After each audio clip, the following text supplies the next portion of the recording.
Les nazis ont tout fait pour dissimuler au monde la réalisation de leur entreprise d'extermination des Juifs d'Europe. Les photos étaient interdites dans l'enceinte des camps, y compris au SS. Et le langage était codé. La mise en œuvre du génocide était dissimulée sous des euphémismes comme évacuation, réinstallation, traitement spécial, solution finale.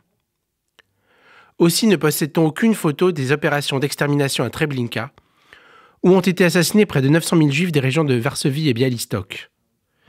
Et en dehors des 200 photos dites de l'album d'Auschwitz, prises à l'été 1944 à des fins de propagande sur ordre du commandant du camp Rudolf Höss, ou des 100 photos de l'album Eucker, n'existe-t-il des opérations menées pendant 4 ans dans le plus grand complexe concentrationnaire nazi que 4 photos volées réalisées en août 1944 par des déportés du Sonderkommando, le commando spécial chargé de trier les cadavres des déportés après leur asphyxie dans les chambres à gaz. À l'inverse, les terroristes du Hamas ont soigneusement enregistré les massacres qu'ils commettaient le 7 octobre à l'encontre des civils israéliens, avant de les diffuser triomphalement sur les réseaux sociaux comme des trophées sanglants. Aujourd'hui, plus que jamais, dans un monde instantané saturé de chaînes d'informations en continu et d'écrans, la guerre est aussi une guerre des images. Le soutien déterminant de l'opinion publique mondiale en dépend. Il y a une semaine, a été projetée à quelques dizaines de journalistes et parlementaires français une vidéo de 40 minutes constituée d'images filmées lors du pogrom du 7 octobre par les caméras piétons des terroristes du Hamas, les appareils de vidéosurveillance des kibbutzim attaqués et les téléphones des victimes. Je n'ai pas vu cette vidéo. Mais j'ai lu les comptes rendus décrivant l'horreur des massacres d'hommes, de femmes, de vieillards et d'enfants, les viols collectifs, les corps incendiés, les cadavres désarticulés, les tentatives de décapitation à la bêche, la haine et les cris des assassins enivrés de fureur et de sang. J'ai vu en revanche la vidéo de ces femmes au kibboutz Alumim, qui s'enfuient pour échapper aux pogromistes, l'une qui trébuche, l'autre qu'on fusille à bout touchant, celle encore agenouillée, qui supplie pour sa vie pendant 25 secondes. 25 longues secondes, mais que son bourreau exécute néanmoins. J'ai vu ces femmes courir, j'ai vu le sang projeté dans l'air sous l'effet des impacts de balles, j'ai vu le corps de la dernière victime s'effondrer sur lui-même malgré sa longue prière. En voyant cet homme, la Kalachnikov à la main, viser longtemps cette femme avant de tirer.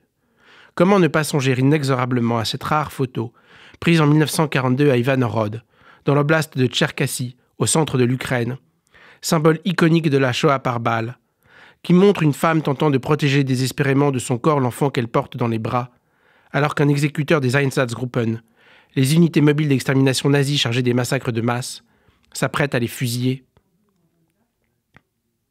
Et pourtant, malgré les multiples preuves photos, vidéos ou testimoniales du massacre qui vient à peine de se commettre, malgré les articles des journalistes, malgré les comptes rendus des services de secours, malgré les revendications officielles du Hamas, qui se flatte de réitérer ces horreurs encore et encore jusqu'à la disparition complète de l'État d'Israël et de ses citoyens, sévit le dénialisme déjà évoqué lors d'une chronique précédente, cette dénégation du terrorisme qui vise à falsifier les crimes du Hamas, en reprenant les méthodes de faussaires des négationnistes de la Shoah, l'ergotage, l'hypercriticité, la sélection et la falsification des témoignages.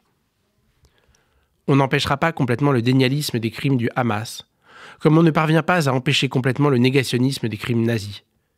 Mais il faut réduire au minimum l'audience des assassins de la mémoire. Dans cette perspective, Israël a recueilli sans attendre les milliers de photos et vidéos attestant la réalité du pogrom. La diffusion de ces images doit cependant demeurer encadrée, sous peine d'offrir une nouvelle victoire aux terroristes du Hamas et à ses soutiens, qui se repaissent de la mort des Juifs et de ses illustrations. Tout l'enjeu consiste à trouver les modes adéquats de communication des images collectées, en évitant le double écueil du voyeurisme et de la censure, qui font naître les élucubrations. C'est un équilibre délicat à trouver. C'est désormais devenu ici la tradition. Je souhaite dédicacer cette chronique à l'une des victimes des pogroms du Hamas. Gina Smiatic avait 90 ans. Née en Tchécoslovaquie, elle avait survécu à la déportation au camp de Theresienstadt. Le 7 octobre, elle était chez elle dans le kibboutz Kissoufim, quand les terroristes ont fait irruption. Ils l'ont traînée hors de l'abri où elle s'était réfugiée et l'ont assassinée d'une balle dans la tête dans son propre salon. Que la mémoire de Gina Smiatic, survivante de la Shoah assassinée par le Hamas, soit une bénédiction éternelle. Un seul peuple, Am Israël Chai.